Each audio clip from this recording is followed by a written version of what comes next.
नमस्कार दोस्तों, आज बात करेंगे कि तीसरे भाव का स्वामी 10वें भाव में चला जाए तो क्या रिजल्ट होगा।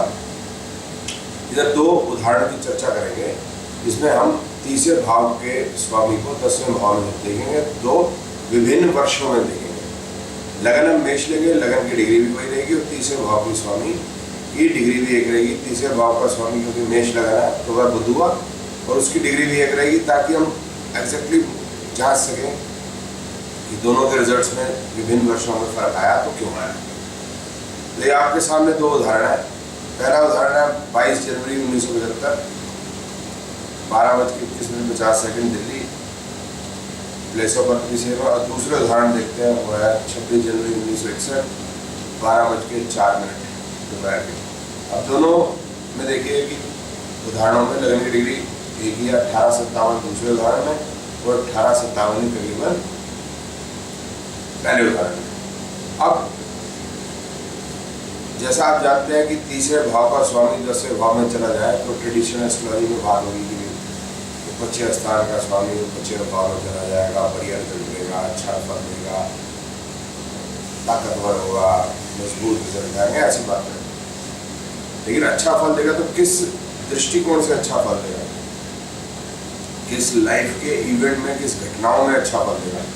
ये हो सकता है कि बच्चे की किसी की पढ़ाई अच्छी ना हो लेकिन वह काम धंधा उसका अच्छा हो। ये हो सकता है कि वैवाहिक जीवन अच्छा हो लेकिन काम धंधा उतना अच्छा न चल रहा हो। तो ये जांचने का प्रयत्न करते हैं कि अगर ग्रह कुछ अच्छा है तो किस चीज़ के लिए अच्छा है और किस चीज़ के लिए बुरा है। तो वापस चलते हैं पहले उदाहरण में, और ये आपके सामने बुध जो तीसरे भाव का स्वामी 10वें भाव में,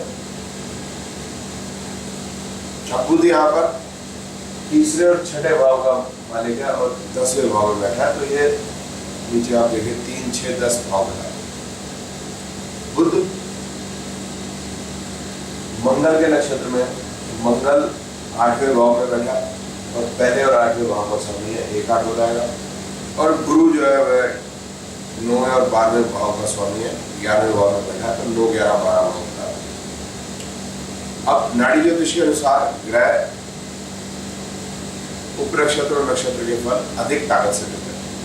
तो ये देखिए बुध 3 से 10, मंगल 1-8 और 9, 11, 12। अब ये जो भाव बताए हैं तो आप अगर जरा सी सामान्य ज्ञान ज्योतिष का लगाएंगे तो समझ पाएंगे कि अब ये बुध क्या रिजल्ट देगा जब वह अपने दशा पीरियड्स में आएगा या अपनी दशा में आएगा।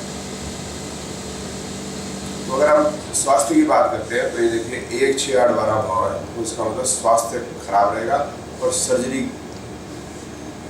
शल्य चिकित्सा का योग बताता है। 9, 11 है तो उसमें रिकवरी मतलब शल्य चिकित्सा ठीक हो जाएगी। अब 3, 6, 8, 12 पढ़ाई लिखाई के अगर दृष्टिकोण से देखेंगे तो देखेंगे शिक्षा में रुचि नहीं रहेगी, लेकिन 9, 11 है तो जैसे तैसे शिक्षा पूर्ण हो पाएगी परंतु अनिच्छा के साथ।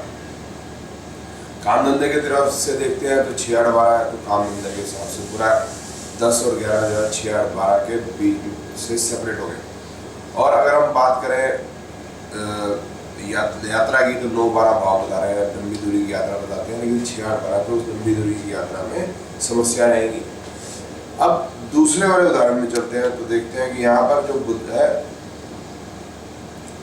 वह 3, 6, 10 बता रहा है भाव, तो तीसरे और छठे का मालिक 10वें भाव में बैठा। मंगल के वह नक्षत्र में है तो मंगल पहले 8वें का स्वामी दूसरे भाव में बैठा। गुरु 9वें 12वें भाव का स्वामी 9वें भाव में बैठा। तो दोनों जो बुध है उनमें फर्क आ गया। पहले उदाहरण में देखें तो जो गुरु 9, 11, 12 भाव बता रहा था, तो अब इस बुध को क्योंकि उसमें 11 भाव चला गया तो इस बुध में 11वें भाव चले जाने से क्या फर्क आएगा। ये देखिए 1, 6, 8, 12 ये बुध भी 1, 6, 8, 12 भाव बता रहा है लेकिन 11वां भाव नहीं बता रहा। इसका अर्थ यह है कि स्वास्थ्य के दृष्टिकोण में इससे देखें तो यहाँ शल्य चिकित्सा यहाँ भी होगी लेकिन शल्य चिकित्सा जो असफल हो जाएगी। 2, 1, 6, 8 भाव है तो यहाँ पर डिप्रेशन का योग है। 9, 12 है तो यहाँ पर भी लंबी दूरी की यात्रा लेकिन बिल्कुल असफलता है। पहले वाले एग्जाम्पल में 11 था तो कुछ पॉसिबिलिटी भी थी थोड़ा बहुत कुछ होने की, लेकिन यहाँ तो बिल्कुल नहीं है। और यहाँ वीज़ा का योग भी नहीं बनता, उसमें 11वां भाव था तो वीज़ा का योग तो बनता था। तो जहाँ अगर आप जाना चाहते हैं, अगर वहाँ का वीज़ा लेना चाहते हैं तो वो इस केस के अंदर वो वीज़ा कैंसिल हो जाएगा।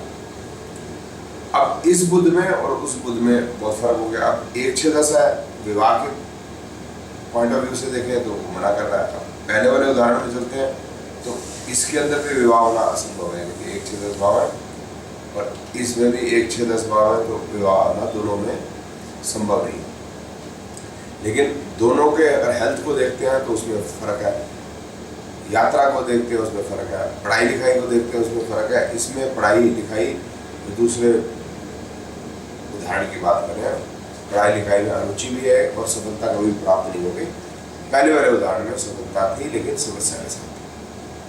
अब देखो दोस्तों कि दोनों उदाहरण के अंदर बुध के रिजल्ट्स में फ़र्क है। अभी तो हमने सिर्फ 2 ही वर्ष देखे हैं, 61 और 74।